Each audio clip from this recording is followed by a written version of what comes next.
बिस्मिल्लाहिर्रहमानिर्रहीम। The blank page official में आपको खुशामदीद कहते हैं। अगर आप नए हैं इस चैनल पर तो सब्सक्राइब ज़रूर करिएगा और बेल आइकन को प्रेस करना ना भूलिएगा।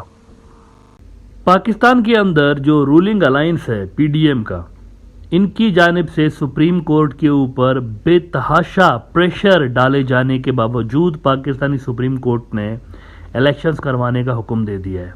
और ये क्लियरली उन्होंने मेंशन कर दिया है कि कॉन्स्टिट्यूशन के अंदर 90 दिन के अंदर जो इलेक्शंस करवाने की लिमिट है उससे एक दिन भी आगे नहीं जाया जा सकता। इसलिए सबको इलेक्शंस की तैयारी करनी चाहिए और सारा का सारा जो इलेक्शंस का टाइम टेबल है वो सुप्रीम कोर्ट ने सेट करके इलेक्शन कमीशन को दे दिया है कि आप इसी टाइम टेबल के मुताबिक अमल करें। और इलेक्शन कमीशन जो है पाकिस्तान का, उन्होंने भी सुप्रीम कोर्ट का फैसला मान लिया है और उन्होंने इस पे एज इट इज़ अमल करने की यकीन दहानी सुप्रीम कोर्ट को करा दी है। लेकिन इसके साथ ही आज जो बड़ी डेवलपमेंट ये हुई है कि शहबाज शरीफ की हुकूमत ने बेवकूफ़ी करते हुए पार्लियामेंट के अंदर एक रेजोल्यूशन पास की है कि हम सुप्रीम कोर्ट के फैसले को नहीं मानते। अब ये तारीख में लिखा जाएगा, ये तारीखी बेवकूफ़ी है मेरे हिसाब से, क्योंकि सुप्रीम कोर्ट का फैसला ये था कि जब असेंबलीज डिसॉल्व होती हैं तो 90 रोज़ के अंदर अंदर आपने इलेक्शंस करवाने हैं। उसके खिलाफ आपने क्या रेजोल्यूशन पास किए?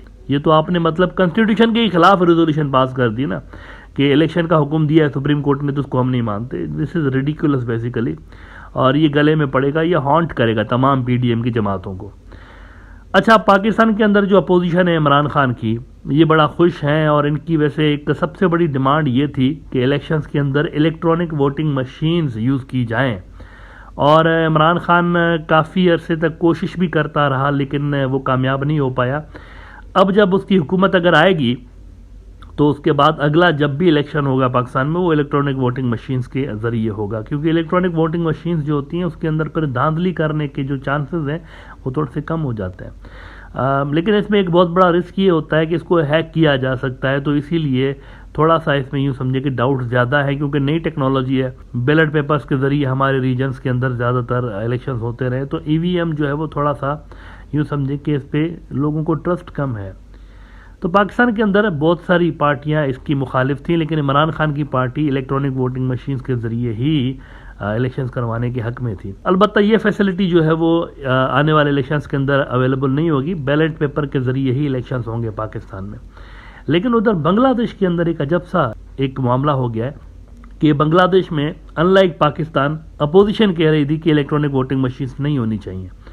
यानी वहाँ पर जो रूलिंग पार्टी है अवामी लीग, ये और 2-3 और पार्टियाँ थी, वो कह रहे थे कि इलेक्ट्रॉनिक वोटिंग मशीन्स यूज़ होनी चाहिए, लेकिन अपोजिशन की जमातें कह रही थी कि बैलेट पेपर यूज़ होने चाहिए।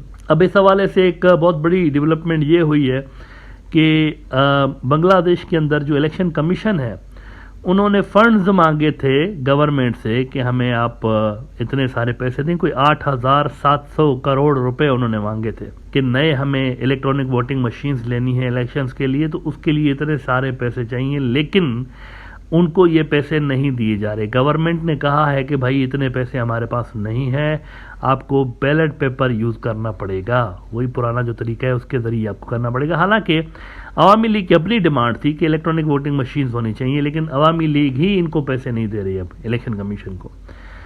अच्छा, जब इनको 8,700 करोड़ नहीं दिए तो बांग्लादेश के इलेक्शन कमीशन ने फिर दूसरा ख़त लिखा गवर्नमेंट को। उसमें उन्होंने कहा कि अगर आप हमें 8,700 करोड़ नहीं दे रहे तो कम से कम हमें आप 1260 करोड़ रुपए दे दें, ताकि हमारे पास जो एग्जिस्टिंग वोटिंग मशीन्स है ना, इलेक्ट्रॉनिक वोटिंग मशीन्स, उनको हम रिपेयर करवा सकें। लेकिन गवर्नमेंट ने उनकी ये वाली जो रिक्वेस्ट थी उसको भी टर्न डाउन कर दिया है, वो भी रिजेक्ट कर दिया। तो बड़ा इंटरेस्टिंग सिनारियो है कि पाकिस्तान में अपोजिशन कह रही है कि ईवीएम होना चाहिए, बांग्लादेश में अपोजिशन कह रही है कि ईवीएम नहीं होना चाहिए। पाकिस्तान में गवर्नमेंट कह रही है कि इलेक्शंस के लिए फ़ंड नहीं है, पैसे नहीं है 20 अरब रुपए। बांग्लादेश के अंदर गवर्नमेंट कह रही है इलेक्शन कमीशन को कि पैसे नहीं है ईवीएम के लिए। तो दोनों मुल्कों में सिमिलरिटी भी है, थोड़ा सा डिफरेंस भी है। ईवीएम के हवाले से डिफरेंस है, फंड्स के हवाले से सिमिलरिटी है। दोनों मुल्कों के अंदर गवर्नमेंट्स जो हैं वो इलेक्शन कमीशन को पैसे नहीं दे रही। This is very interesting observation. India का एक बड़ा अखबार है द प्रिंट, इन्होंने खबर लगाई है कि no money for machines, Bangladesh polls body drops plan to use EVMs in parliamentary elections. Bangladesh used electronic voting machines in 6 seats in the 11th parliamentary polls. The poll body wanted EVMs in at least 150 of countries 300 seats next year. और इसमें वो कह रहे हैं वैसे कि it submitted a proposal of टका 8,711 crore to the government last August to buy 2 lakh new machines. The planning commission, however, sent the proposal back, saying it could not afford new machines in the current global context. और वो कह रहे हैं कि the Bangladesh election commission then asked for taka 1260 in February to repair the old machines but this request too was turn down. ये Awami league की अपनी जो था ना उनका प्लान था कि ईवीएम यूज करेंगे। तो ये एक इंटरेस्टिंग बात है कि आने वाले इलेक्शंस के हवाले से अवामी लीग अपनी एक डिमांड से पीछे हट गई है। वो डिमांड जो कि अपोजिशन जमातों की, अपोजिशन वाले कह रहे थे ना कि नहीं होने चाहिए ईवीएम, तो वो डिमांड अवामी लीग ने वैसे मान ली है, ये कहकर के पैसे नहीं है। हालांकि पैसे हैं, ये जो कहा जा रहा है ना पैसे नहीं, दिस इज़ रिडिकुलस, मेरे ख्याल से एक एक्सक्यूज़ है। वजह इसकी ये है कि 8,700 करोड़ कोई बड़ी बात नहीं है। आप कंप्यूटर में डालेंगे, जैसे पाकिस्तानी सुप्रीम कोर्ट के अंदर जैसे कहा गया, गवर्नमेंट कह रही थी पैसे नहीं है हमारे पास इलेक्शन करवाने के लिए, तो सीनियर वकील है पाकिस्तान के एतजाज़ हसन, उन्होंने कहा कि गवर्नमेंट के पास जो सॉफ्टवेयर है ना उनमें अगर आप एक क्लिक करेंगे कि कहाँ से हम पैसे बचा सकते हैं, तो 5 मिनट के अंदर अंदर आपको पता चल जाएगा कि कितने 100 अरब रुपए आप कहाँ कहाँ से ले सकते हैं, अनकंज्यूम्ड फंड्स और ये सारा कुछ। तो यहाँ पर भी पैसों की बात नहीं है।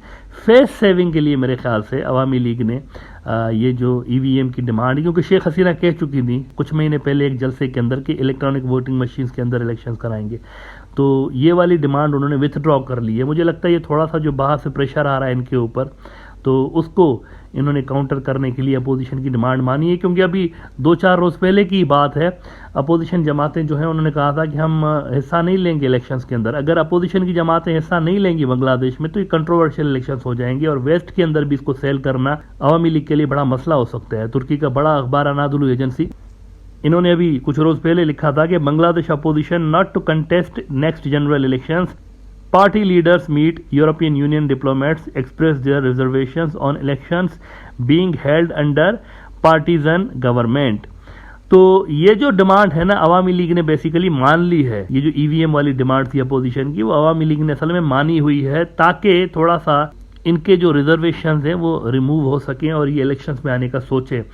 लेकिन मेरे ख्याल से जो सबसे बड़ी डिमांड है ना इनकी, जो सबसे बड़ी डिमांड है, जब तक वो पूरी नहीं होती तब तक माहौल नहीं बनेगा इलेक्शंस का। और सबसे बड़ी डिमांड यही है उनकी कि, और जब मैं समझता हूँ पर्सनली कि फेयर डिमांड भी है, इसमें कोई ऐसी बात नहीं है, ये फेयर डिमांड भी है कि Sheikh Hasina for the time being step down करें, केयर टेकर गवर्नमेंट आए, नई गवर्नमेंट, और वो इलेक्शंस करवाएं। लेकिन अपोजिशन की जमातों को यहाँ पर मैं थोड़ा सा दिखाना चाहूँगा कि पाकिस्तान के अंदर क्या हुआ है। केयर टेकर सेटअप बना है पाकिस्तान के अंदर, ये पंजाब के अंदर और खैबर पख्तूनख्वा में केयर टेकर सेटअप बना है। यानी पिछली गवर्नमेंट चली गई, अब ये 90 दिन के लिए केयर टेकर सेटअप आया है एज पर द कॉन्स्टिट्यूशन। लेकिन याद रखें कि ये जो केयर टेकर सेटअप आया है ना वहाँ पर पाकिस्तान में, ये असल में PMLN की जो गवर्नमेंट थी उससे भी ज़्यादा सख्त तरीन रहा है अपोजिशन वालों के लिए, इमरान खान वालों के लिए। यानी इस केयर टेकर सेटअप के अंदर, पंजाब के अंदर जो केयर टेकर सेटअप बना है, इसके अंदर वो चीज़ें हुई हैं जो कि PMLN के दौर में भी नहीं हुई। तो ये जो अपोजिशन की पार्टियां बांग्लादेश में कह रही हैं ना कि केयर टेकर सेटअप होना चाहिए, तो उनको ये चीज़ जहन में रखनी चाहिए कि केयर टेकर सेटअप अवामी लीग अगर इनको दे भी देती है तो व्हाट इफ ऐसा ही केयर टेकर सेटअप मिल जाए उनको जैसा इमरान खान को मिला है पाकिस्तान के अंदर, यानी कि इंतहाई किस्म का सख्त तरीन और बायस्ड किस्म का केयर टेकर सेटअप अगर उनको मिल जाएगा तो और भी इनके लिए मसला हो जाएगा। अवामी लीग इसको आसानी के साथ दुनिया में सेल कर सकती है कि देखें जी हम तो स्टेप डाउन कर गए, इनकी डिमांड को फॉलो करते हुए हमने तो care taker, neutral care taker setup दिया, लेकिन ये तो उसके बावजूद हार गए। हालांकि वो न्यूट्रल केयर टेकर सेटअप जो है ना, अगेन लॉयलिस्ट भी हो सकते हैं अवामी लीग के, जैसे पाकिस्तान के अंदर आपके सामने लाइव एग्जाम्पल है ये कि वहाँ का केयर टेकर सेटअप जो पंजाब का आया हुआ है वो एक्सट्रीमली बायस्ड है। तो ये मेरे ख्याल से अनरीजनेबल डिमांड भी एक तरह से अगर आप देखें अपोजिशन की है कि हमें जो है ना न्यूट्रल केयर टेकर सेटअप दें।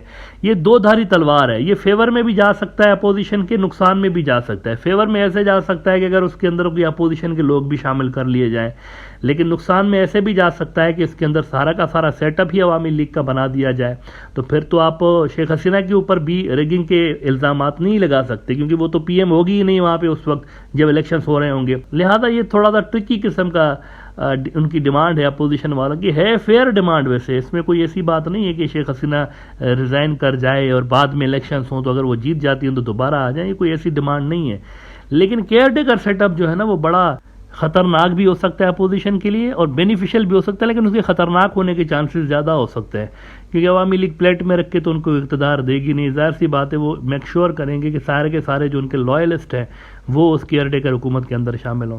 तो थोड़ा सा यहाँ पर अपोजिशन को भी सोचना पड़ेगा, BNP वालों को और इनको, कि अगर अवामी लीग के रहते हुए इलेक्शंस होते हैं तो फिर क्या फ्रेमवर्क उसका अपनाया जा सकता है। अगर उसमें कोई गुंजाइश निकलती है तो उनको भी एक कदम आगे आना चाहिए। जैसे अवामी लीग वालों ने EVM की जो डिमांड है वो मान ली है, तो अपोजिशन को भी कुछ ना कुछ यहाँ पर कंसेशंस उनको देने चाहिए नेगोशिएशंस के अंदर, ताकि स्मूथली इलेक्शंस हो जाएं और पॉलिटिकल अफरा तफरी से मुल्क बच सके।